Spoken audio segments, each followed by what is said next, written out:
Greetings once more. As you probably know by now, my name is Russell Hatfield, and the lovely lady over my shoulder is my twin soul Karra, who is also a higher dimensional member of Ashtar Command. For your enjoyment, we are bringing you a combination of channeling sessions from 1996 that Tia asked us during the first session to call Open Mic Night. October marks a very unique point in the archives. The first time I could not attend one of the two channeling sessions of the podcast. That is made up for by being the only questioner in the second of the two sessions. The title was determined by Tia in her time talking, as she is one of only 3 speakers in the first session. With an open field to ask questions and me not there with my notes, the 2 normal guests attending brought up a variety of topics for Tia, which included life choices and how to stop the internal dialogue, which would turn out to be a theme running throughout the speakers. In fact, Omal would deal with it to the exclusion of all else to go over quieting the mind in great detail. Tia is back after that to explain how a Mayan past life of mine helped break a karmic cycle with a girl I renewed that relationship with in this life. While I may have sacrificed her in that life, only my heart was sacrificed in this one. Karra wraps up side 1, taking on the subject of the internal dialogue during healing. Think of it as an exchange of energies, as what is thought can be transmitted to the person through the exchanging of mental shielding. She ends the side after confirming that relatives healing each other can have some issues over healing those not related by blood. Side 2 has Karra returning to give us some helpful advice for healing meta-concerts before Tia comes back to cut the season short due to a lack of speakers. Before going, we do find out Sarra, who was a rescued abductee, was finally leaving the base to join Kiri and Karra's grandmother at a monastery in the mountains of Sirius. From there, an entirely new channeling session begins with Tia once again starting things off, promoting space as a way to advance the benefits exploring it brings. She also gives us a description of her time on Sirius as a VIP, which included a very special dinner held in her honor with 800 guests. Karra follows her and provides a description of how the 5th dimension works as opposed to how the 3rd and 6th dimensions operate. Her daughter Alana makes a guest appearance to relate a joke that one of the dolphins played on her, while Carrie gets us to the end of the tape describing a new swimsuit she had designed called a trikini. For a full transcript of this channeling session, please go to our main homepage at HadesBasedNews.com. We invite you to subscribe to be kept informed of future postings on our YouTube channel from the members of Ashtar Command. And now, for the month of October, we present 2 channeling sessions in one from 1996 called Open Mic Night. Okay, we're here live tonight, and it is the 23rd of October, 1996. The time is 8 o'clock and 2 minutes. Yeah, you're I was looking at your clock wrong. But next week this will be 7 o'clock.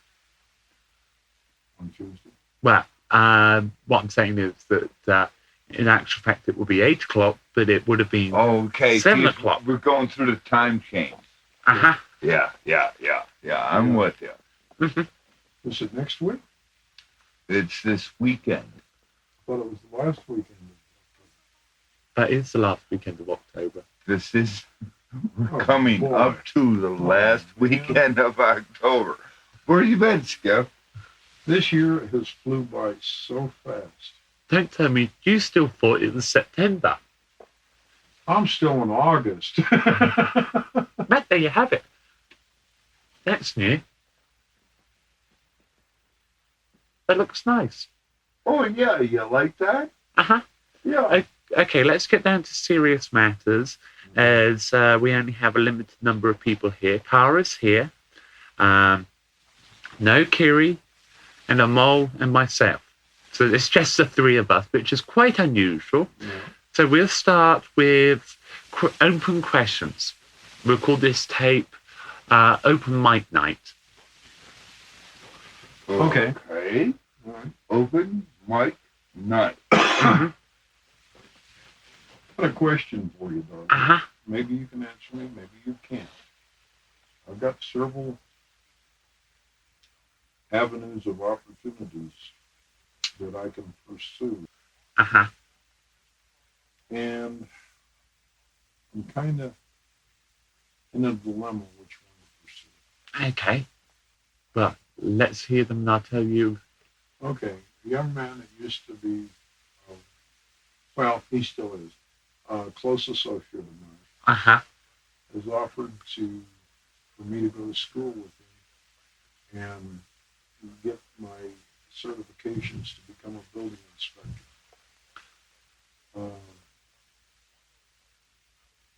It's a very generous offer Mm-hmm. because he said he could get my certs for me in very short order, which means that, I can go ahead and do this Mm-hmm.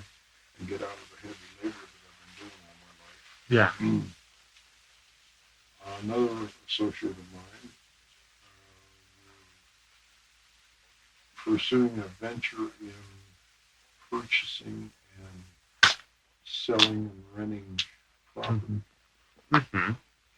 That's the second avenue of endeavor. The third one is stay on the job that I'm on and find out if they're going to hire me or not. Yeah, by that look, it's the look of your last answer, your last question, and you look very concerned and frustrated about that. Mm-hmm. The other two possibilities, I really can't give you an answer saying you should do this, you should do that. I was just wanting to more or less get your personal opinion. I was going to come to that. I was just doing the preamble. Okay. Okay. Now, have you thought about doing both possible avenues? Well, yeah, I guess so. Mm-hmm. So that the way I see it is that you have two opportunities here. Now, what you have to do is weigh both of them, right? And the possibility of doing one or the other, or possibly both. And by pursuing those avenues, you have to sit down and work out how they're going to benefit you and all those parties involved.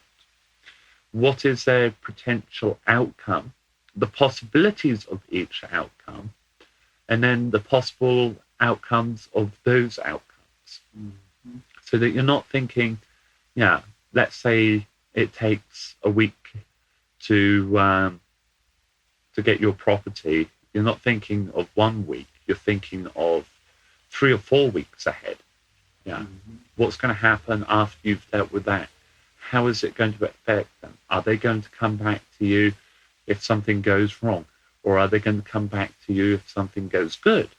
Mm-hmm. You have to look at all those avenues. So you have to weigh the odds. And, what would be the best overall, not only for you, but for those parties concerned. Mm-hmm. By doing that, you should be able to come to an answer that would suit you and them better. And also to add into the mixture is where do you want to be in 5 years? Where do you want to be in 10 years? You see where I'm going with that? Mm-hmm. And so it's not planning just for, a couple months down the road or 6 months or a year down the road. You're doing a big picture, a little bit like a 5-year plan or a 10-year plan. Where do you want to be in 10 years? Where do you want to be going with the rest of your life? Thank you. No problem. Jean-Paul? Yes, I wanted to ask about the internal dialogue Mm-hmm. and controlling that. There's a simple technique that you can use to control it. Is that, the way that I teach astral travel, and I believe Mark teaches it the same way, is shutting down the internal dialogue is one of the most important things to do before you learn how to astral travel properly. And what you do is you basically tell your internal dialogue to shut up. So like you hear it. The best, I just tell it to shut up. and then you listen. Listen with all your body. Focus on one noise. For example, your clock up there. Okay. You can hear it ticking, correct? Correct. Okay. Now for a second, right? Skipping myself to be quiet. Okay. Now relax and just listen to the clock.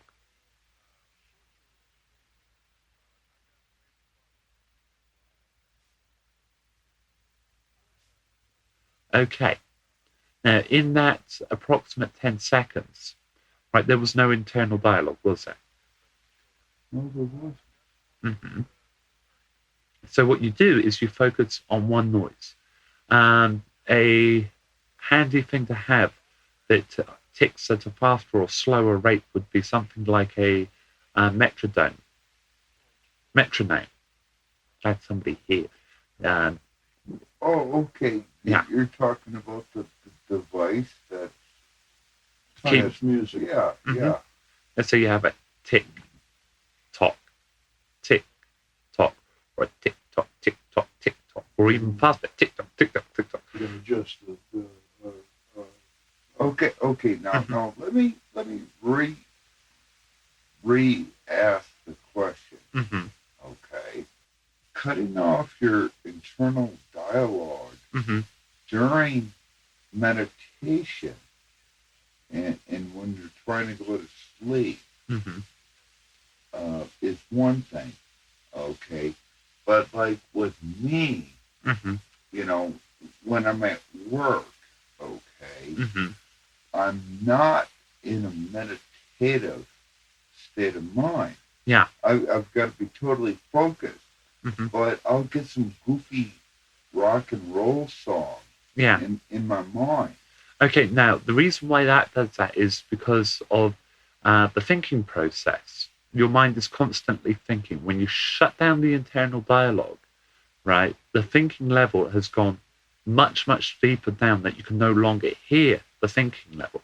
For example, let's say we're doing barbecued dog, Okay. right? And Very there's nice. all these people all around me, right? And they're talking and they're having a fun time. And I'm concerned with the spit speed, the stuffing that I have in there, all the good stuff, right? Yes, correct. And I'm thinking to myself, now, if I slow down the rotation rate now, it's going to crisp the skin nicely. Right? This is going on in my head. I'm not saying anything to anybody. I'm just concentrating on cooking this dog. Yes, Right. I understand. So the thinking process is very important. You don't want to shut that down, because if you shut it down to a subconscious level, right, where it's very deep, right, you're not actually concentrating on what you're doing or analyzing the moment, you see. That's what the inner voice does. The inner dialogue is the debate between right and wrong. Is this the right recipe? Is that the right recipe? Should I go over there and clip the cubs' ears because they're misbehaving? No, they're fine. They're staying away. They're stop misbehaving. That's all the internal dialogue, you see. When you talk out loud, basically what you've done is taken the internal dialogue and put it external for added input. Sometimes you'll be walking around and you'll ask yourself out loud, now, should I go to the dance tonight or should I go and have an early night? Or the other question that you might ask yourself is, you've just done something really stupid and you go, that's really stupid. I will never do that again. And you'll say that out loud, which is reinforcing the thought process and affirming that you will not make that mistake again. Okay, now if I, like the other night, Mhm. I was cleaning my tools Mhm. and ran my knife from my hand across my French knife. Mm-hmm. which is very foolish. Yeah. And I didn't cut myself Mm-hmm. because my fingers were, firm. Yeah. Okay. It should have cut me. Mm-hmm. I didn't cut myself, and it was very foolish. Yeah. Stupid thing to do. Mm-hmm. Okay. But,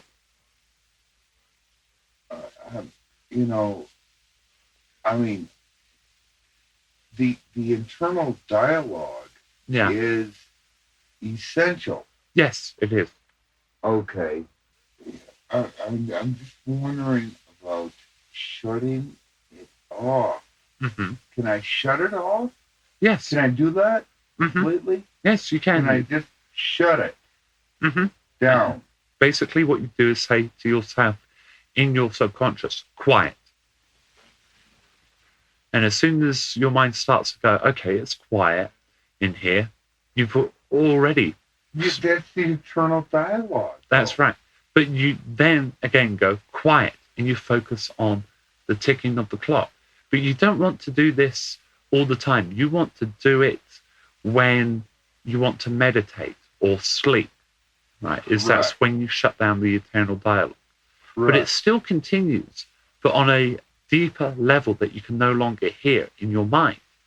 You see, the thing to do is when you're having the internal dialogue, it's great if you're at work processing information. For example, today I was processing some information and I go, really? Of course, I had a room full of people and I didn't go that out loud. I went, really? Right. In my mind. Really in your mind. Yes, and it's a way of affirming the information, you see, and storing it. Okay, Skip, Yes. your question.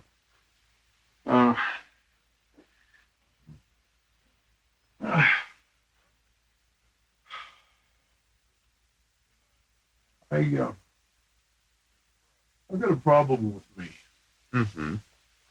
and I think I've been spinning my wheels all my life. Or it feels like it. It could be the fact that you've got to a point where you feel that you should be at a totally different point. Yeah, I should be independently wealthy. Mm-hmm. I had a good start on that a few years ago. Yeah. Kind of went by the wayside. Mm-hmm. I'd like to do it again. Okay. How did you do it last time? Property. Mm-hmm. But that's the way, you should try again. You know that. That has worked in the past. Oh, I see where you're going with that. You're analysing your earlier questions. Yeah, more or less. Mm-hmm. More or less. And looking at all the avenues. Mm-hmm. And if you go with the property, right, let's assume that you decide to go with the property thing, being a instructor of some kind so that you can go there and look at the properties, right? Let's say you buy a plot of 20 acres, right? Mm-hmm. And you tell the guy, oh, by the way, I'm also a property instructor. Mm-hmm. You just hand them that and sort of like, when you're ready to have your properties, the foundations inspected, give me a call. Mm-hmm. So you combine both of them. Oh, I see. Okay. Mm-hmm. But that's only a possibility, Yeah. possible avenue. But as for spinning your wheels, I feel like I have. I don't think so. I think you've had some wonderful life experiences. Oh, I have. But I mean, I guess my biggest problem is my mates. Okay? Yeah. I think that's been my biggest problem. Mm-hmm. Just can't seem to hit on the partner that stays with me. Mm-hmm. Well, in your society at its present development, you name me one person that's in your age group that has not had a divorce. Well, true enough. Mm-hmm. Still, that's them. That's not me. Yeah. Well, that's not the correct way of saying it. It's just, I just didn't want to do that. Yeah. Okay, let's say somebody that has gone from rags to riches. I think that's the correct expression. Mhm. Let's take Donald Trump, right? Okay. Okay. Now, how many times has he been married? I have no idea. I think at least 3 times. Yeah, but I got him snowed. Yeah, but what I'm saying is the fact that, money doesn't make you happy. It gives you a cushion, right? It makes you comfortable. Mhm. That's it. Yeah, makes you comfortable, but it's not fulfilling. No, and that's not what I'll make money. I Yeah. ain't worried about that. I've always made money all my life. Mhm. What sort of press do you use? Huh? What sort of press do you use? This sort of, what do I use? Press. Press to make money. Oh, no, not that kind. I'm sorry. I completely missed that one. As Russ might say. Yeah, right. It really did. Hmm. No, I've made good money. So you've had that comfortable cushion. I think you're looking for more of a spiritual fulfillment, correct? Yeah. I think a partner. Mm-hmm. Well, a spiritual partner that can be one and the same. Okay. Mm-hmm. Somebody to curl up next to on cold nights. Yeah, and somebody to talk to. Yeah, sit down and have a. Understands. Mm-hmm. And help. That's why you like her, isn't it? Yeah, two-way street. Yeah, she's full of energy, bouncy, mischievous, very smart. But she's too young. Yeah, way too young. Yeah, And she's also probably could flip you over her shoulder without thinking about it. well, I surmise that she can do that. Yeah, she's one tough cookie. Mm-hmm. Well, I don't mind tough people. Ones are straightforward. Oh, she's very straightforward and to the point. I respect that. Mm-hmm. Okay, now back to Johnny. I'm not going to stay too long. Okay, well, we're only going to do a half a tape anyway, I think. Yeah, okay. In actual fact, we could probably put the next person on. Yeah. Otherwise, I can sit and hog it all night. See you guys in a few. Okay. Okay. Thank you. Thank you.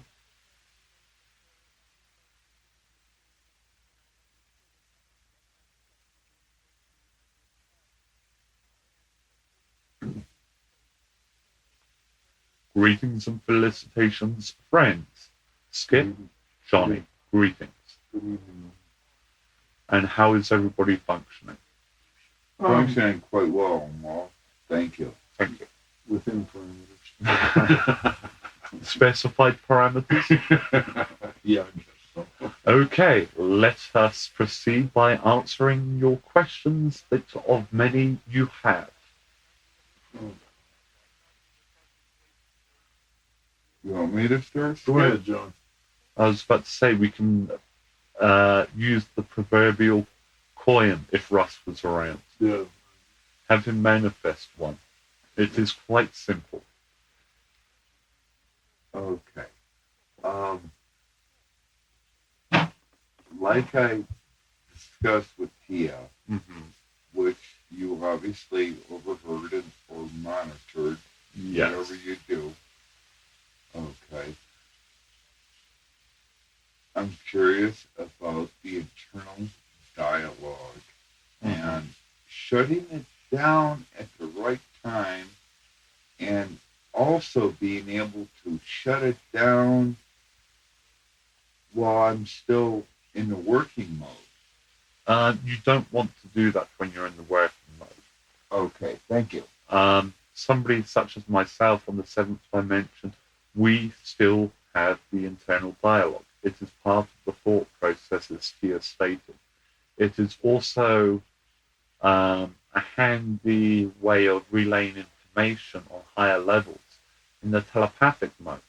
For example, I'm thinking to myself, I need to get one of my technicians to switch off a device. And as I think of the device, the technician wanders over, has already heard my thoughts because I am thinking on a random level. and he goes off and switches off the device. Or I think to myself, it is time that I had a bite to eat, but I'm too busy to leave my desk. Should I ask one of my technicians to get me some protein? The technician looks at me and asks me what I would like for lunch. So the internal dialogue not only serves as a way of analyzing and extrapolating information, but it also works as a communication tool. The puzzled look on somebody's face that they're thinking triggers you to ask them, what is the matter, or what are you thinking about? The individual that looks unwell and has a furrow on their brow because they have a headache, you ask them, what is wrong? And they will explain.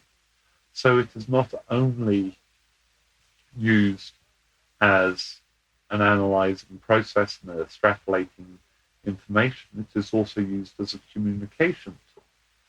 When you meditate, that is when you shut down the internal dialogue. This gives you the opportunity to free up your mind. Your mind is free. There is no process of analyzing information going on the conscious level. So therefore, you will see random sensory inputs, images. Now, by controlling those images, by not thinking about controlling, enjoying the slideshow, as it were, of random objects that flash before your vision, in your mind, you can have quite an interesting moment. By remembering those images and writing them down, you may be able to see some sense of what is going on a deeper level of your mind. Now, having learned to control those images, the next step is to control your body so that you can astral travel or review your past lives. But at this time, it is not advisable to view past lives due to the fact that you first of all have to learn how to control the random pictures, and controlling them can be quite tricky. And it takes time and practice to control them.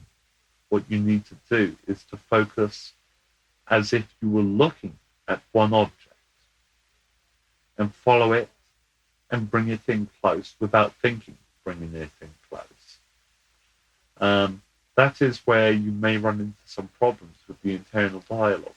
You see a picture and you wish for it to come in close, and you think to yourself, I have to bring it in close. Your internal dialogue has started up. So you relax and tell your internal dialogue to shut down so that you can then view the image. It takes time and practice to be able to just will the image in closer without thinking, come closer, or I need a closer look. It takes time and practice. Sometimes your mind will pick up on the fact that you wish to view something closer and will do it without needing the internal dialogue. Bringing the picture in close can be a very useful tool. You have learned how to control the imaging process of your mind. Controlling that is the next step for astral travel and reviewing past lives. By thinking beforehand that you wish to view past lives, you will have selected randomly past lives, images of all sorts of interesting things, from engine designs and specs to filleting fish that you have never seen before that are no longer available in your supermarkets, or equipment that is ancient and obsolete that you have only seen in pictures and in museums. So by controlling your inner voice, the internal dialogue, you learn other useful tools, the ability to view your past lives and astral travel. by viewing your past lives, you can learn how to expand your abilities. For example, Skip is a manifestor as you are, Johnny. Yes. And by viewing manifesting past lives, you learn how to increase and focus your manifesting ability. Do we have any questions at this point? You covered a lot of ground. Yeah. I thank you for your answer there. Okay. I'm going to turn my time over to Skip here. Okay. Omar, is it possible to consciously review a past life without being trained to do it? By the method that I have just described, by shutting down the internal dialogue and letting the pictures come randomly. At first, this is random pictures, but later, by being able to control the random pictures, you can program yourself to review past lives. You may not have the full effect that you would have in a regression and being trained as a regression specialist. Those individuals are trained to regress other people. Russ will tell you the hardest person to regress is himself. By doing this, it is a useful tool for self-regression, but it takes time and patience. Thank you. Next question. Just beat out there. Okay, Appreciate you coming. no problem. Live long, prosper, and I'll be back. Thank you very much, sir. You're welcome.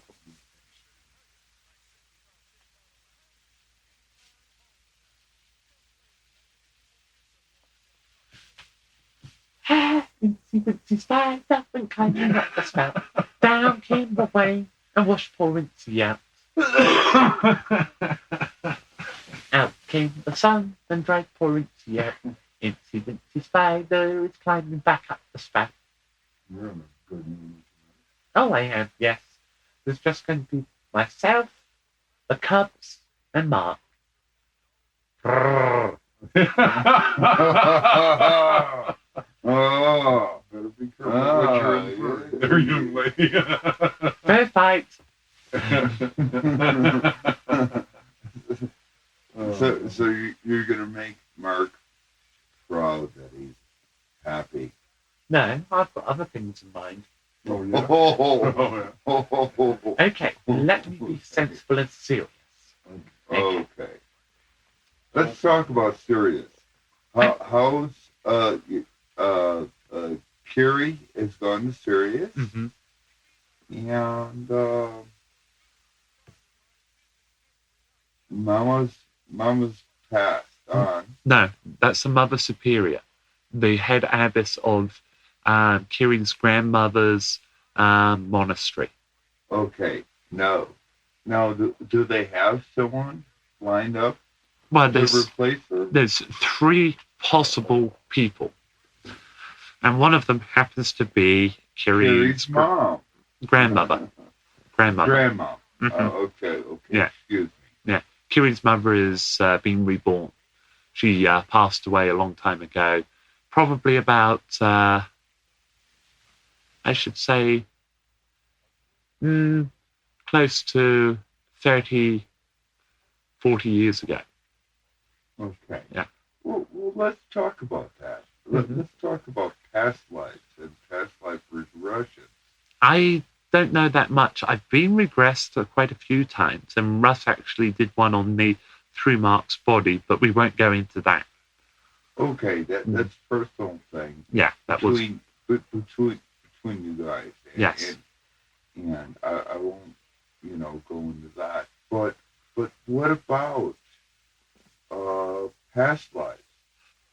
Okay, past lives are very, very important. They are something that affects what is going on to you, to Skip, and myself at present. For example, let us say that you were a woman in a past life, right? Yes, And you have a friend, right, that abused you in whatever way. Okay. Right. What you have to learn is, let's say in this life you have an acquaintance that you've abused rottenly, that has, you have done nasty things to, been mean to, been horrible to, but yet they keep on staying in your life. Now the question is, why is that person in your life? It is possible that that person was the person that abused you. Let us take a example, as he's not here help to defend himself, right? We use Russ as an example. Russ was once a priest in I think it was Mayan society, or it could have been Aztec. And he did human sacrifices, which was the norm of the time. Nothing wrong with those. They were perfectly acceptable at the time. And there was a young lady that was an acquaintance, and she ended up being the perfect sacrifice, being a willing sacrifice. And Russ had to wrestle with that. And when he became aware of it in this life, that he had been a priest and that he had sacrificed numerous people, he had a hard time adjusting to it. Along comes a young lady into his life that had been the perfect sacrifice, the willing sacrifice. And he had to learn how to deal with that and to have a relationship with her so that he could progress on to the next level. And the fact that she did some very nasty things towards the end of their relationship means that she hasn't learned, and there will be a karmic outcome later on. But by behaving in the way that she did, she taught Russ some very valuable lessons. And the thing is that instead of going off the handle and ripping into her and so on, and being mean and nasty to her, he said, okay, fair enough, off you go, you're free. He didn't try to woo her back, he didn't try to do anything like that, which is what she wanted, you see. So therefore the karmic circle is now broken. He was not manipulated by her, and she was not manipulated by him. They had a clean break, and they seem to have maintained a good friendship. So that broke the karmic circle. Mm-hmm. So we are able to break the karmic circle That is correct. in our lifetime. Yes. Okay. What do you got a date? You're looking at your watch there. Well, I'm looking at Mark's watch because I can't see the chronometer up here because somebody's got their big head in the way. And thank you. Okay. We have 10 minutes approximately before the end of the session. I will put on the last speaker. Okay. If she will come over and sit down, just because their little sister's not around. And I don't know if she's going to stay very long. Okay. She has her little ones with her, which I don't like bringing to channeling sessions. It's naughty.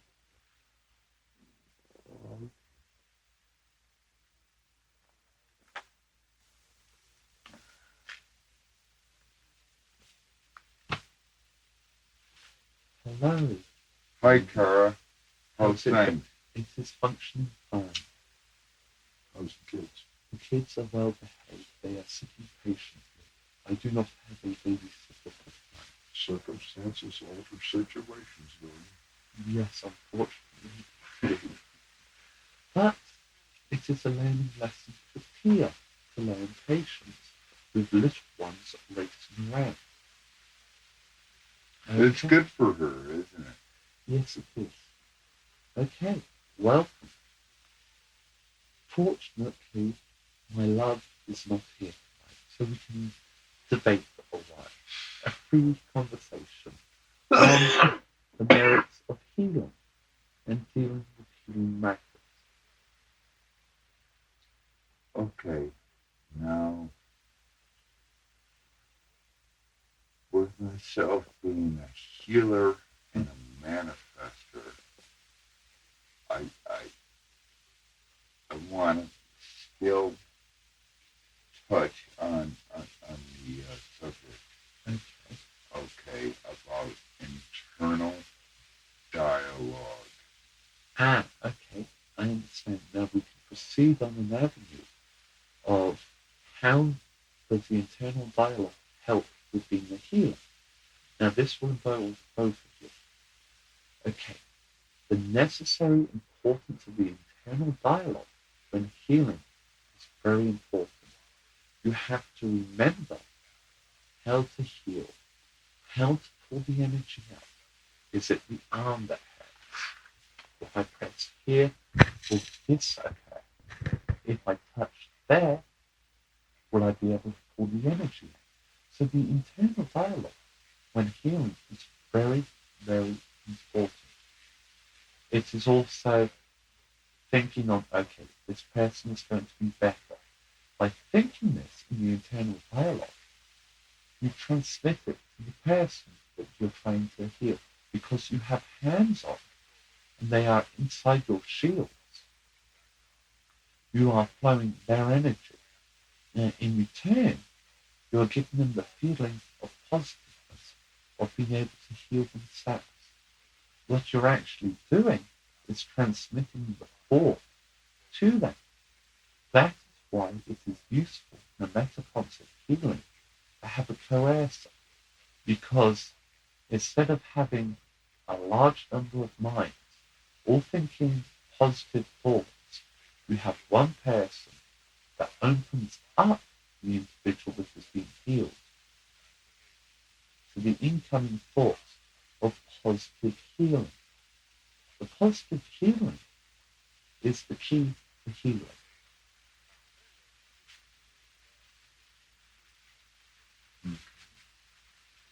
Okay. Can you expand on that more, please? Oh, certainly. Certainly I can expand. It is very seldom that I am asked to expand on an open-ended answer. Please. Okay. The healing process that occurs when you are using the internal dialogue is you are healing. You are healing. I will make this person better. Your positive thoughts flow through your hands to the affected area. But as you're thinking those thoughts, because the person is inside your shields, they are being transmitted to that person who is receiving them. By that person receiving those thoughts,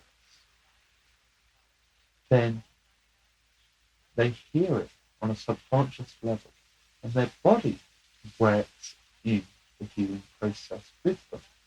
You are using their own body to fight their ailment. You're supplying the energy which may be lacking because of fighting the infection, or the damage, or the headache, or whatever it is that is being healed.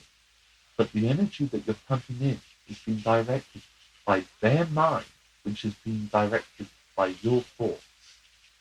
Basically what you're doing is manipulating them to be receptive to healing. Now, if you have a coercer handy, as I stated just now, that coercer can speed up the process by opening up the person's mind to healing. You manipulate them so that they are very receptive to the incoming information that will help them with the healing process. The healing process is speeded up with the aid of the coercer, but the coercer on his own or her own cannot do the healing. But the healer on her own or his own can do both jobs. not as effectively as a coercer does an individual, but it can be done by combining the coercer and the healer into a group mind or a very small primitive metaconsole. You speed up the healing process because the healer is no longer doing two jobs. The healer is concentrating at the matter at hand. The coercer is totally free to concentrate on opening up the individual so that the individual can receive the information and the energy without putting up actual barriers. It's a little bit like having a scrub nurse and a surgeon. The surgeon is capable of doing surgery on its own, but it is very difficult. With the aid of the scrub nurse, using clamps and sutures to open up the area, makes it easier for the surgeon to do her job.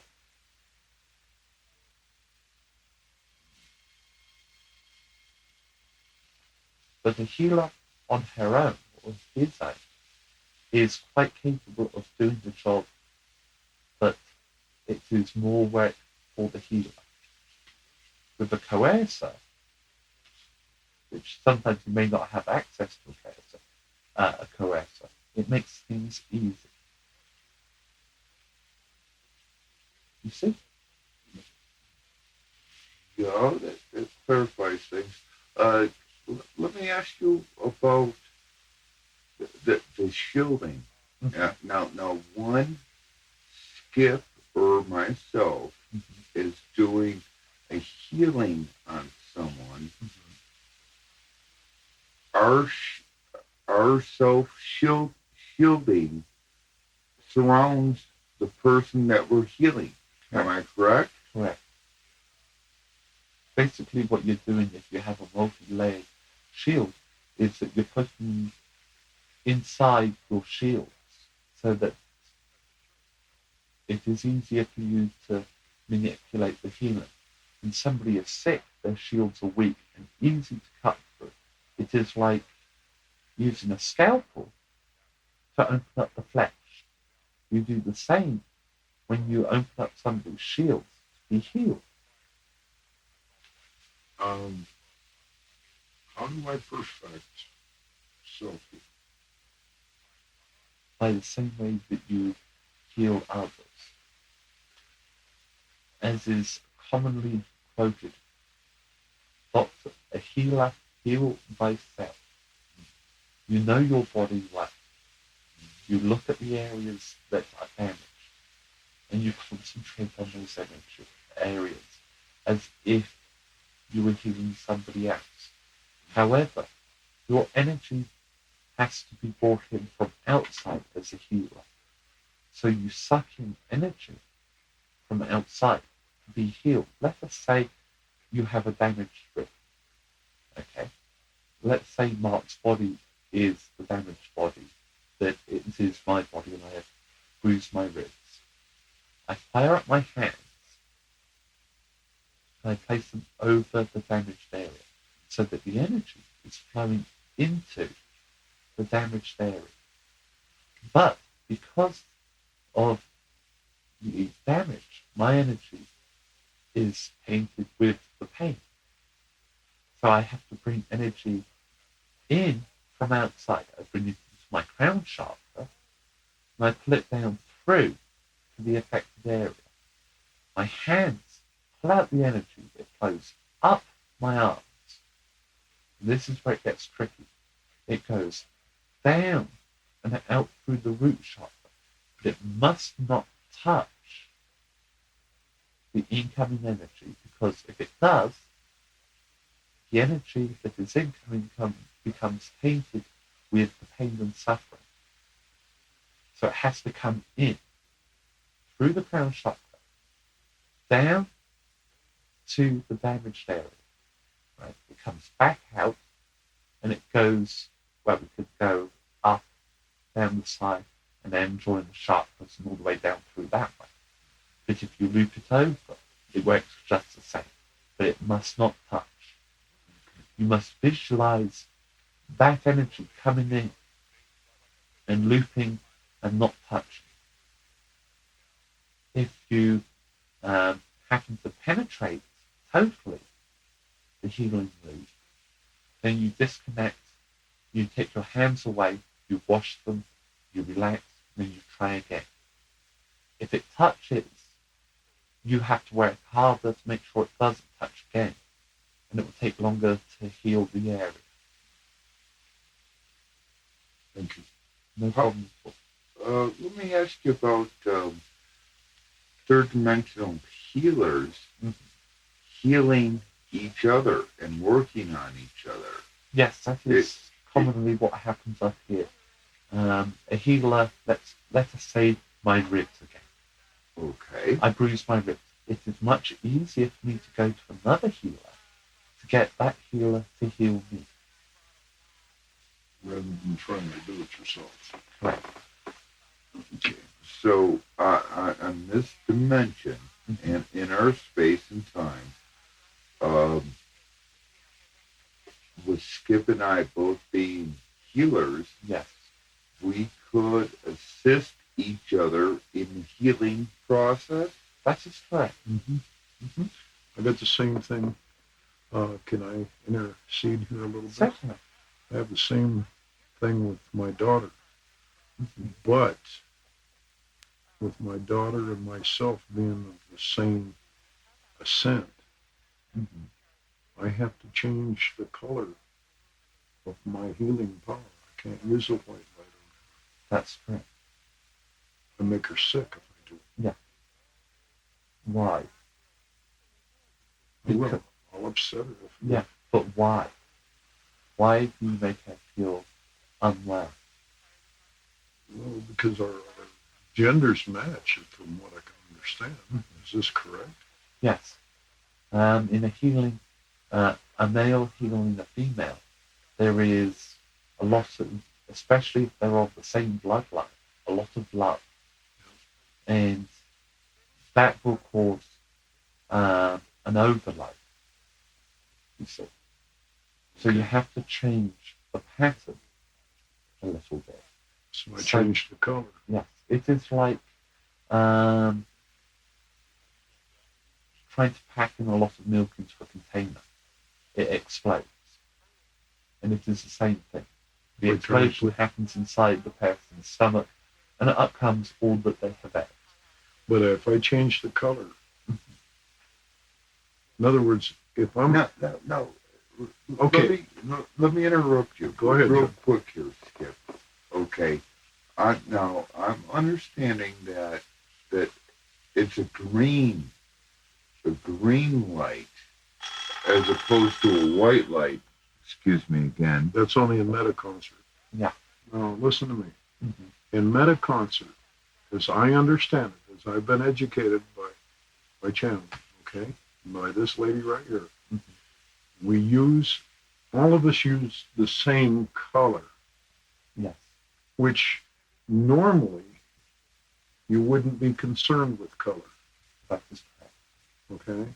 When I go to heal, okay, a white light is your natural healing ability. Okay. You do it, I do it, but you don't even think about it, because that is the most powerful part of healing, is the brightest light, which is white. But it's an instinctual thing as well. I'm sorry. It's instinctual as well. Yeah. So it's an instinct, okay? Yeah. All right. Now, when I go to try to heal my daughter, I have to concentrate on a color. Because if I use my natural instinct, she's my bloodline. All I do is upset her. Okay? And I actually make her worse than she was before I tried. Now, by focusing on the healing color, which is green, green is a healing color. It's a nice, soothing color. That is why it is always associated with healing. In a meta-concert, you use shades of green, which means that everybody is focusing on the same color. There is no chance that Skip gives a white light, you give a blue light, rust gives off a red light. Everybody is focusing on the same color. Green in a metaconcert works better in a healing than white light. This is because white light is like a universal tool. You use white light as a tool that can be used in anything. For example, if you're to manifest, you would use a white light. If you were to heal, it is natural to use a white light. If you were to move an object, why not white light? But by everybody in a meta concert using one color, because some people may not think of using white light, you'd be surprised. By thinking of one color and sending the energy in that color means that the person down the line doesn't have to change it to their color. It passes on from the secondary to the primary as green light. The primary passes it on to the conductor as green light. The conductor passes it on as green light to the executive. Instead of going primary red, secondary red, primary white, conductor green, executive blue. It's all green, which means that it is much more effective. Okay, now, let me ask you about different shades. Different shades, again, present the same problem, that one person will change it to their color. Okay, So now when Skip and I are working together on a project, okay, and we're doing a healing meta concert, okay, and I perceive the green as a light green, and he perceives the green as being a dark green. Well, if you hadn't interrupted me, I was about to get to that. Oh, I'm sorry. I apologize. Okay. I apologize very much. That's quite all right. But the point that you brought up is quite valid, and I was about to explain it. What you do beforehand is, let us say, you want to project green light for healing, and you're part of the metaconcert. Let's say there is 5 people in the metaconcert. Let us say everybody decides a dark green. But how dark? Dark, light dark, or a very pale dark? The same problem occurs as in with different colours, just not as heavily emphasized. Now, if you have a powerful metaconcert with all healers that are very powerful, this does not matter. But with a group of individuals of varying abilities, that some are not healers, some may be coercers, some of them may be manifestors, you then have to decide exactly what colour it's going to be. And how this is achieved is by getting a piece of paper, getting a selection of green crayons, and selecting which colour you want. Then you draw the line and say, "Take it over. This is the colour that the light will be." Plain and simple. Anybody deviates from this, I will hang them upside down by their toes over a pit of crocodiles. You see? In other words, to make So we should focus on, when we're doing a healing meta concert, we should focus on the same shade of green. Yeah. Is that what you're saying? Yes, that would be ideal. But at the Okay. moment, because you are just learning metaconcert, the shade Yes. of green does not matter as much as the intent in learning the mechanics.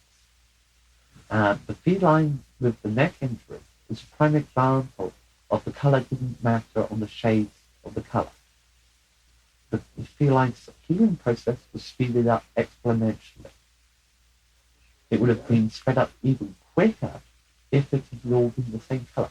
But that is irrelevant due to the fact that A, the feline was healed, and B, the metaconcert was a success, and C, you learnt the mechanics of the metaconcert.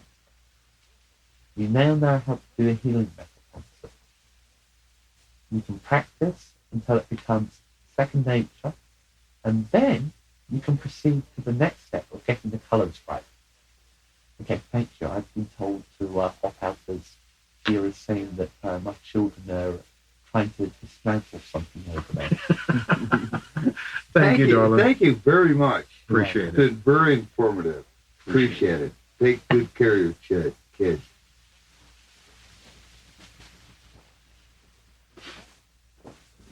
Hi. Hi, Tia. Hiya. Well, You're back. Yeah. Channeling session's almost over. Okay? Well, okay, guys. You have a good evening. Thank you for coming. Sorry, it's only a short one. I didn't realize how much of a role Kiri does play in spreading information and speeding the process along. Oh, yeah, she does. She she's a does neat a lady. very good role. She's a neat lady. Yeah, she is. Yeah, she is. She's fascinating. Yeah. She's actually still on the base, but she's heading down with Sarra to the spaceport to get ready for the trip. She's got Sarah sedated, so she's staying Give her with my her. luck.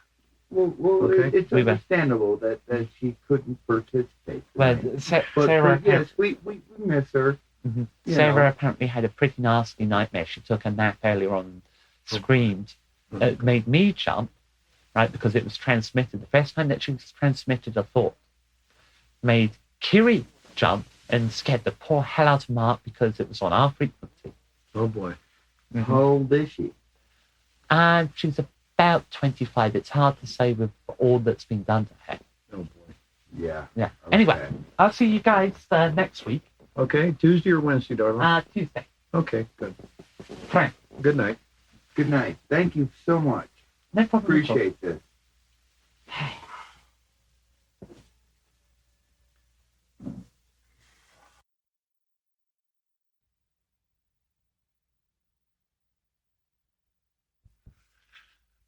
Well, where do I start? Let's start by answering questions. Alrighty. We're looking at now at the possibilities of travel and tourism within the boundaries of space surrounding our planet. Uh-huh. And I'm wondering if that's such a smart idea at this time. Spending all the money on space stations and space projects when there's so much problems on the home. Yes and no. Yes and no. You see, in space, there are certain things that you can do that you can't do on your planet.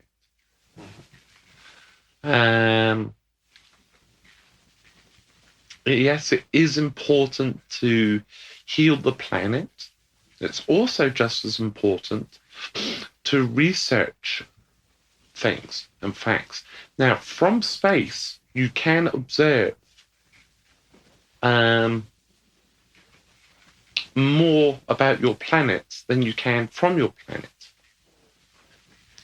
It's like you hiking up to a hill, to the highest mountain in your little area there, and watching what's going on in San Francisco or even Sacramento. Now, if you go up in an aircraft high enough, you can see more.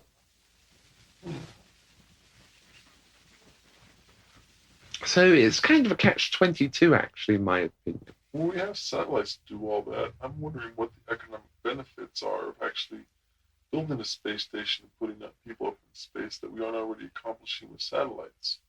Well, there's lots of things. You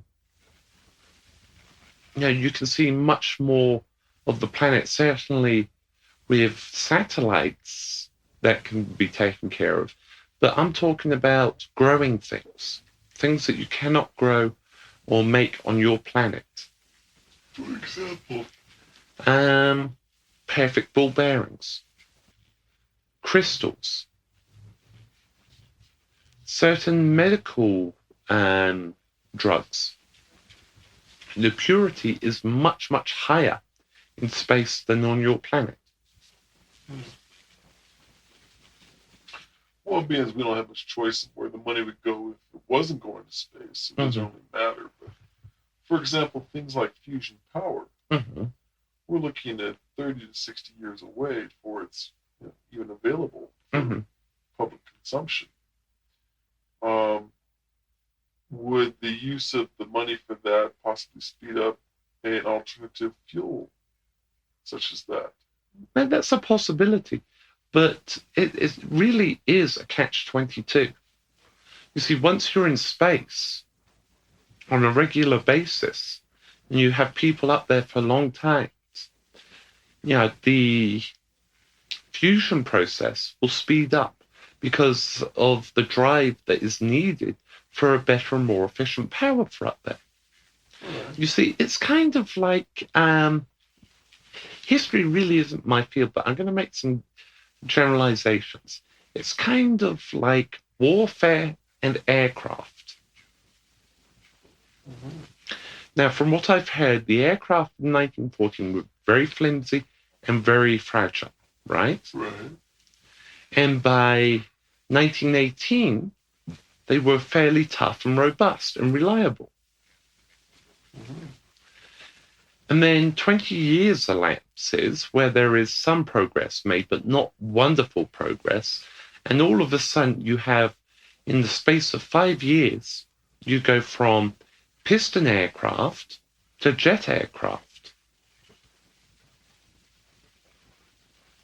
You see what I'm saying? So you're saying it would take a war for us to really get a good space? No, I'm using warfare as an analogy. But I know what you mean. Well, one of the things they want to do with space travel is use the moon as a resource for fuel. Hydrogen-3 from the lunar surface apparently is quite readily available there. Especially around the poles. And they could mine it and use it to explore further and do more. Well, with that, it's a enormous burden, but at the same time, I agree that it offers a lot of opportunities for us. With the scenarios that are approaching now, would it affect their outcome or not? Yes, unfortunately. In negative ways. A, nothing changes and things progress. B, they cut back. They don't do as much, but they still continue. C, they stop totally. You don't want C to happen at all if you're into space exploration. B, in the long run, is actually a positive thing because cutting back and economizing makes them experiment with alternatives. A is, of course, ideal for the short run and possibly the long run, but the factors are too convoluted and too unreliable.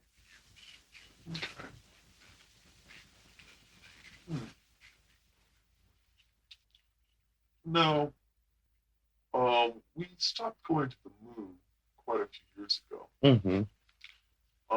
Many believe it was just the official version is that we did so because there's nothing more to really be gained from the moon's surface.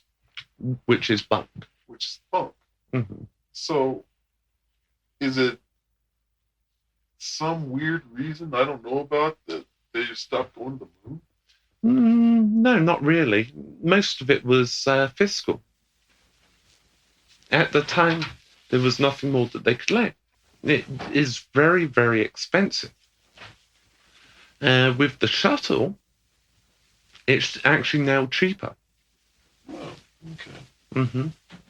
Especially if you build a space station as a way station.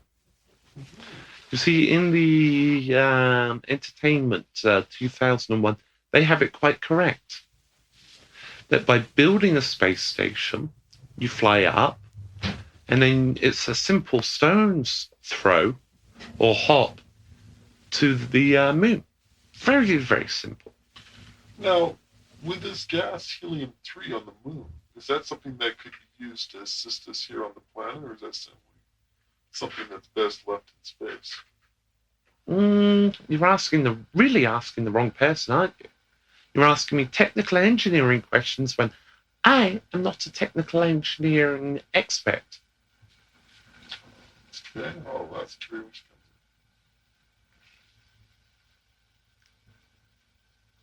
So what else, darling? Well, Well, what is Kiri holding up that you keep asking to put down? well, Treen showed up, Yeah. and Alana is here, Yeah. and Kiri keeps on picking Treen up. So, It's very distracting. She's supposed to be helping Team. what with the engineer? Mm-hmm. Okay, now where were we? Oh, yes. You don't want to hear about my trip? I'm hurt. I'm crushed. Mark told me all about your trip. Now, what did he tell you? He told me you got to meet with some really great people. You got to stay in a really great place. Mm-hmm. You got to, and then you also got to, then you came back. I got to do what?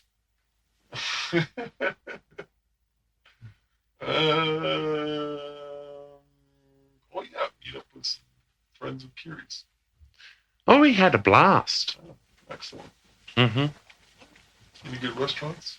Yeah, we went to a very exclusive one. The great thing was that everything that I did was all VIP. I didn't have to worry about anything. Oh, wonderful. Excellent. And we went out, must have been about a week ago. Yeah, it was a week ago. It was a Wednesday night. We went out to a very, very exclusive restaurant. It's reserved for normally important dignitaries, ambassadors and senators. And we went there. We got the best table in the house with the best view. We watched the sunset. We had some Syrian claret. Actually, we had quite a few Syrian clarets. And then they served me up a special meal. What did they serve you? They served me up a animal that is indigenous from my planet. Really? Mm-hmm. That is special. Mm-hmm. It's like a rabbit, but it has bigger legs in the front. It's kind of rabbit size and shape, but much more powerful legs. And it has long ears like your rabbits do. Mm-hmm. That must have been a pain in the butt to get for you. I should imagine it would have been. Tasted wonderful. A little bit like chicken. No, it has a kind of earthy taste to it. Afterwards, we went back to the house. It's not a house, it's a mansion. 5 bedrooms. It had a big playroom. It had a kitchen with a staff, believe it or not. Wow. Staff of 2. I could order whatever meals I wanted. It had a study. And it had what I think you would call an entertainment room. What do you mean, like videos, things like that? It was kind of, there was videos and exercise and equipment and all sorts of stuff in there. The playroom was very entertaining. Oh, wonderful. What was in there? Sorry? What was in there? There was soft toys and lots of cushions, and it was very nice room. Excellent. And did you get a chance to get yourself on hollows around the planet there or something? Is it visiting dignitary? When I arrived, they did have a couple of crews following me around, but as soon as I got to the house, it was, close the door, lock the door. I just wanted to relax on Monday, and then we had the formal function on Monday night, the formal greeting and everything, and that was a pain. A little pomp and circumstance. Mm-hmm. They wanted me to talk and say how much of a pleasure and an honor it was to be there, and all I wanted to do was hide. Well, it was a pleasure and an honor to be there. Oh, it was. It was just very hard for me to stand up in front of 800 people and address them. Should drink more champagne. You know me and wines. Mm-hmm. I have a couple glasses and I fall down. Which is why I mentioned it. It would have loosened you up nicely. It would have loosened me up too much. And then on the second day, I had a meeting with the president and a couple of ambassadors and the Council of 12. So how's Tanaka? He's doing Is he well. enjoying his job? I don't think so. I don't think so either. Did you get to see Gonzo while you were there? Mm-hmm. And how's Gonzo? The lovely doing. Well, she's very stressed as well about the whole She's a entire mother thing. now, so she Mhm. should be, she's got motherly duties over everything else. Mm-hmm. But she was very stressed the fact that they had to host my luncheon and everything, and she was trying to be the perfect hostess and take care of things. And Well, she knows she'll understand if she screwed it up. well, she wasn't concerned about me; she was more concerned about screwing it up for other people. Oh. Mm-hmm. Oh, well, did you get to spend any quality time with them? Unfortunately, no. It was all business. I had the third day pretty much free. I had a kind of a visit to make to a clinic on the third day. The fourth day was pretty much sitting in on council meetings and putting my 2 cents worth in. The fifth day was a meeting with the Council of Healers. Well, healers and coercers, actually, which was very entertaining and funny for me. You may try to get out of you what Sarah said? Mm-hmm. Well, that figures. Mm-hmm. They tried coercing me and probing me and everything, and I just retreated within myself. Yeah, that figures. Mm-hmm. It's probably the topic of conversation on the planet. Mm-hmm. What did Sarah tell you? Mm-hmm. Only Sarah and you know. Mm-hmm. And that's the way it's going to be. I'm going to put on the next speaker as I have to go and chastise Kiri. Ooh, the chastisement. I want to watch. Oh, Yeah. I suppose you would prefer to watch a spanking. A spanking.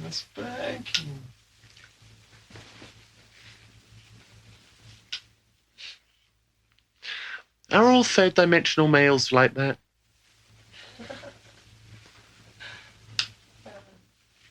Oh, well.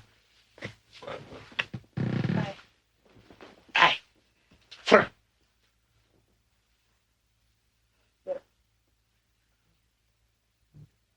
Hello. So how you doing, my love? I'm doing good. Good. I'm doing real good. Excellent. What's been going on?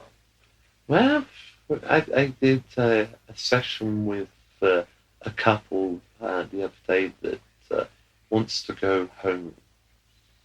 They're not enjoying themselves on the base. What's not to enjoy? Well, they miss being able to, walk many, many miles. They're very much into hiking. Oh. That'd be a little tough down there on the base. Mm-hmm.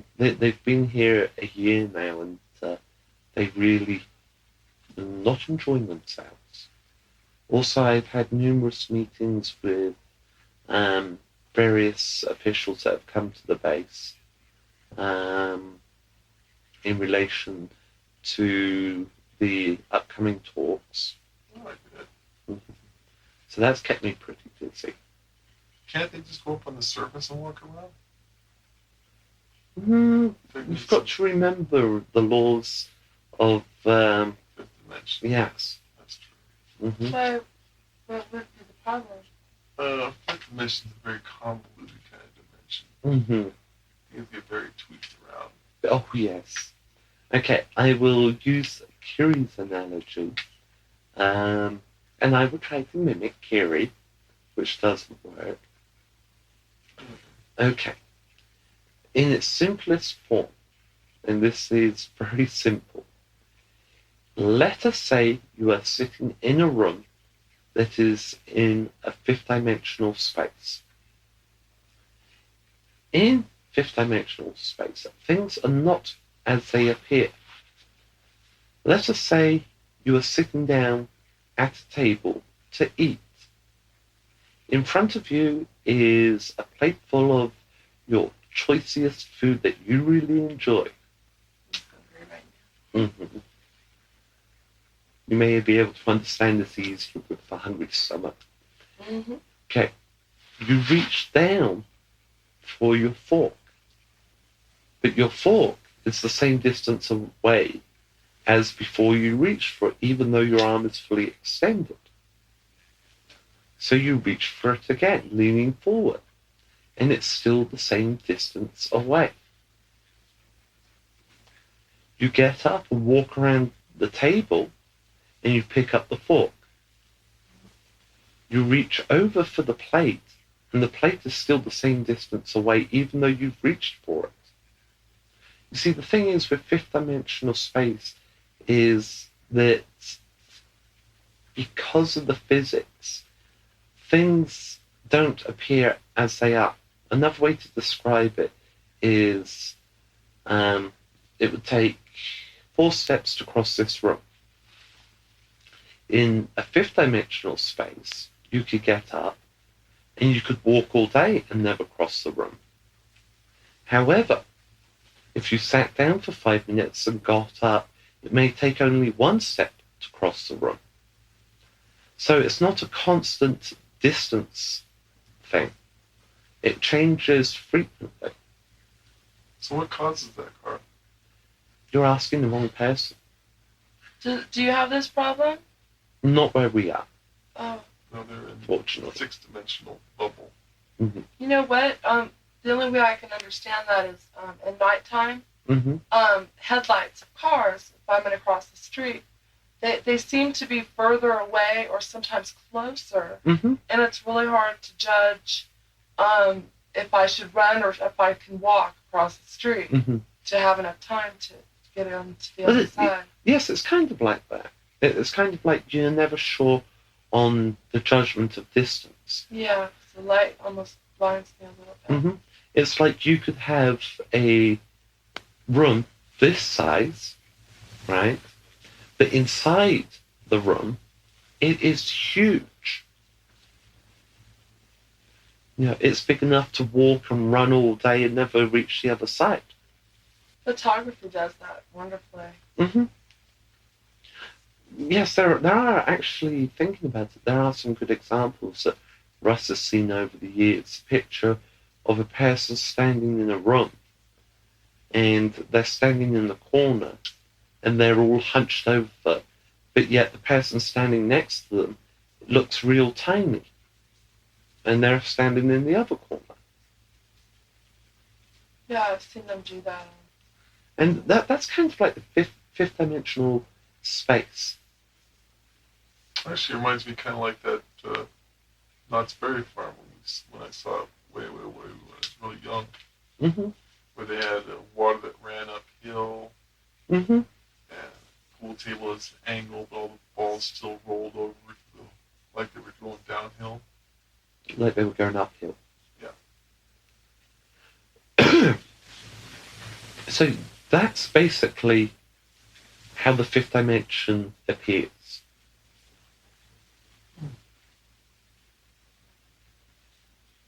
Interesting. Okay. As it's going to be a short session tonight, do you have any more questions? I don't. Linda? I don't have any. That was interesting. Mm-hmm. Okay. Oh.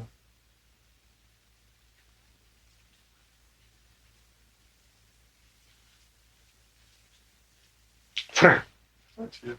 Hi, Tia. Hey. Mhm. Okay, well, it's just us girls tonight. Kiri behaving herself. No. Okay, I'll put on the next speaker.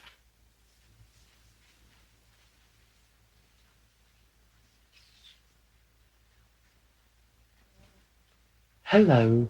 Hello. Hi. Hey, how's it going? Good. Yes, I know, I sound like my mother.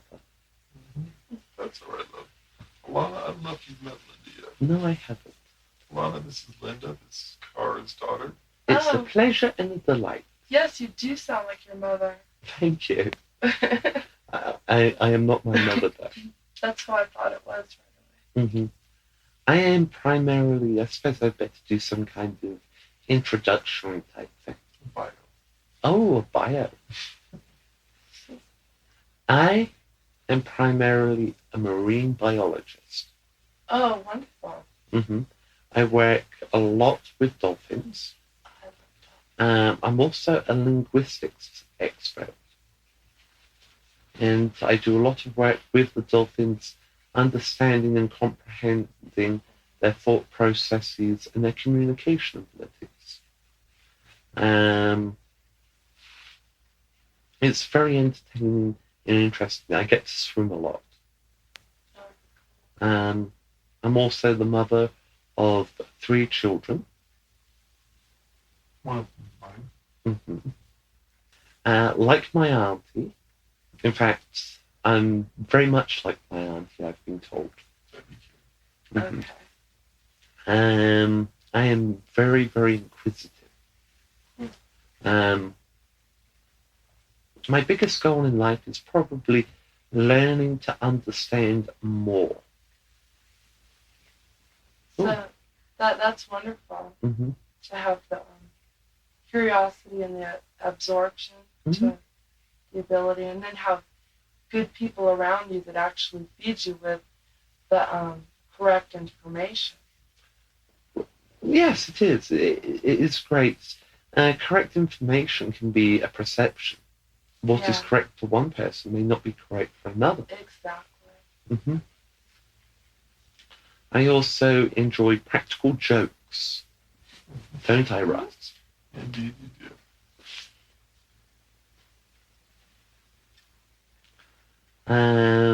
Okay. Do I have to give a talk? No, Mm.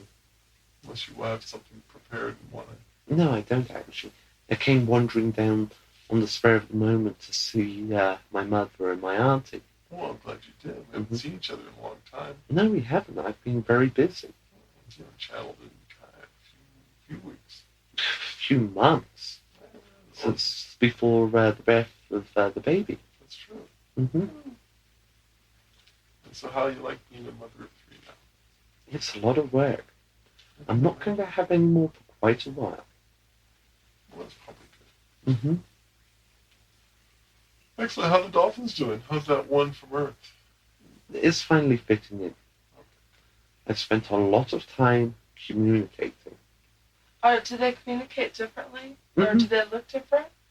They don't look any different. In fact, the longer they're up here, the more they look like the dolphins that we have up here from Sirius.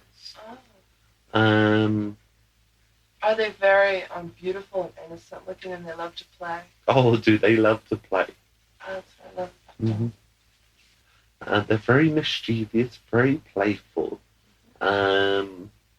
They have a wicked, wicked sense of humour. Why? What is that? Well, I was diving, and I was about 30 units down. I had my air unit on, and one of them decided that it wanted my air unit. So it came between my legs, up my back, and took it clean off, almost ripped my shoulders off, and then made off at high speed. Oh no! Oh, it was easy to swim back up to the surface, but it was a little hard on my lungs to climb such a distance. Oh my goodness! I don't think they would have let anything bad happen to me. But I tried to get it back, and I would swim up, and the dolphin would look at me, blow water at me, and then just back up, just out of reach. Oh. So I'd swim closer, and it'd blow more water at me, and back off. And Oh. finally, I was within reach distance. I went to grab the air unit, and it made a run for it, right between my legs. Went down deep. Oh. And they're smart, so they kind of know what that was for. Mm-hmm. I thought it was very funny, actually. Well, I'm glad you're all right. Mm-hmm. How's Miranda doing? Yeah, she's doing good. She's behaving impeccably. Excellent. Hmm. She's at the moment back at the apartment. She should be in bed and everything. Have you had a chance to interact with your mom when she's doing the ambassadorial thing? I make formal appointments. With Mom? Mm-hmm. Really? Well, it's a matter of respect. That's true. I do invite her over for dinner and lunch every so often.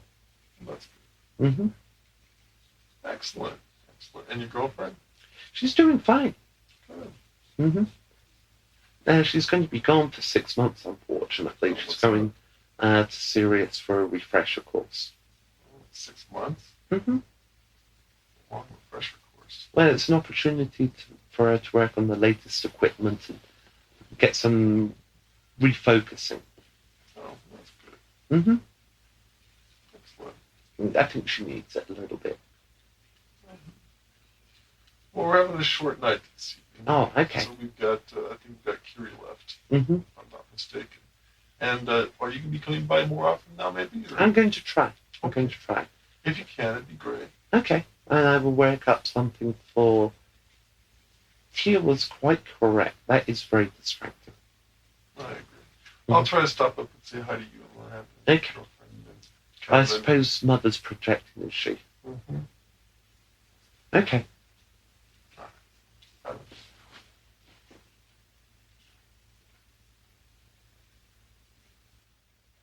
Frank. Hey, Kiri. Up to you. Hi. I'm Hey. expecting Kiri. Oh, yes. I would expect Kiri. Okay. Break her away for long enough. What is she doing? Oh, she's just Fine. having fun.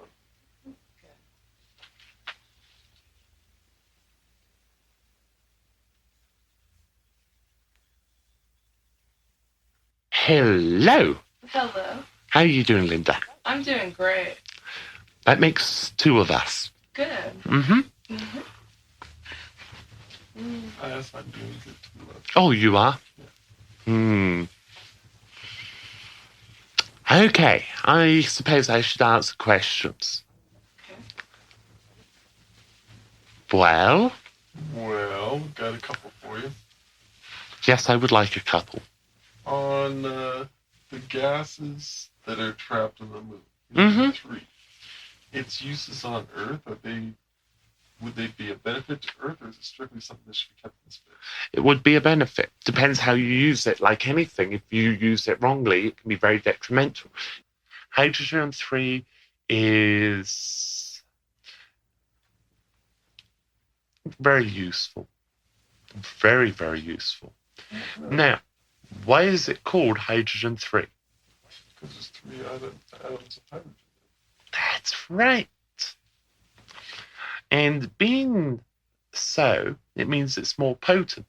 Now, if you know anything about fusion, that is one of the ingredients. Right. And this is very hard for me to focus. Well, hydrogen in fusion is merely something where they superheat the hydrogen molecules so that they bond together, Mm-hmm. and the energy released then is used to power reactors. Uh-huh. So when you take a hydrogen 3 molecule as a difference, you're tripling the amount of energy output. Correct. But you still have to still use the same amount of energy input to get those temperatures, correct? Mm-hmm. Correct. So all you're really getting is extra energy out for the same amount of energy put in. Yes, or if you put in less energy, you get the same amount of energy that you would if you were using just hydrogen too. Okay. But is it worth the expense of going all the way to the moon and getting it? Well, if you're using the same amount of energy that you would normally, and you're getting 1/3 the extra performance, I think so. That's a long trip for a bunch of hydrogen 3. Being able to go 1/3 the extra distance, I think it's worth it. Well, what they need is a way to actually fuel their ships once they get to the moon from the hydrogen 3. Mm-hmm. Okay, what's the other question I have for you? Yes, I am. You are what? in one of those moods. No. But the thing that I enjoy is that when I'm wearing something sexy, like I think it'd be similar to your Wonder Bra, but it's a cross between a Wonder Bra and a halter top. Mm-hmm. It's what Russ calls a willpower bra. You know, wearing something like that really tantalizes. Really, kind of makes people drool, if you know what I mean. Gleek. Mm-hmm. Yeah. Mm-hmm. So I've been working in my free time on those designs. And it's all for fun. All to tease. If you want, I can give you some designs. How would you give them to me? I can work with paper and inscribing instruments. Okay. But not tonight. Okay, I'd like it if you did that, because I'm going to be buying a sewing machine for the winter. Oh. I love to sew. Mm-hmm. Okay, we'll work out some. I've got a really, really hot swimsuit design that you might like. Okay. You know how you have bikinis? Yeah. Well, this is a trikini. A trikini? Mm-hmm. How do you wear a trikini? Well, it involves a little bit of Velcro. And there's two ways that you can wear it. You can wear it as a bikini, which has a tiny little, almost invisible strap that you have. And it's kind of like, best way to describe it is it's two pieces of material intertwined like this. Uh-huh. And you have to put on one side before you put on the other side. And it sits really high on the hip. Oh, it sounds cute. Mm-hmm. And you have to have the Velcro to hold it together. Okay. Yeah, that normally goes on the crotch area. And it doesn't come undone easily? No. It's something you don't swim in. Oh, okay. Mm-hmm. It's for looks. Oh, good. Mm-hmm. And then, of course, you'd wear something like an underwire bikini top. Kind of push you up a little bit. Oh, I've got one of those. Mm-hmm. It's, again, all for looks. And it's a lot of fun, too. Then there's another design that I have, which actually has a piece of semi-hard plastic in the front, which, again, goes between the legs. And it kind of looks like you have no straps to hold it in place. And how does it stay in place? I don't know. It kind of pinches into the skin a little bit. It kind of cuts like this and pinches in. Oh. Mm-hmm. But you use the fabric over the top of it. Oh, okay. And that just slides out, so it's real easy to laundry. Mm-hmm. Real easy. Okay, you have any questions? I can't think of it. Well, I had one, and now you're talking about bathing suits wiped out of my head. I can't think of what it'd be now. Mm-hmm. What else has your life been doing? Any new engineering projects you're excited about? Well, actually, I've put a few on hold at the moment, mainly because I can't focus and concentrate properly. It's not to do with the fact that I was ovulating or anything. It was just the fact that I was getting to the point of a little bit of overload on work. Oh, really? Mm-hmm. So I thought I would ease up and construct a whole load of toys and stuff. Oh, sounds like fun. Mm-hmm. In fact, I was working with Bunny's design for her sister, for Leah, on that little project that those two are working on. Excellent. Mm-hmm. Figured out a few things that I can do to fine-tune it and make it much more effective and much more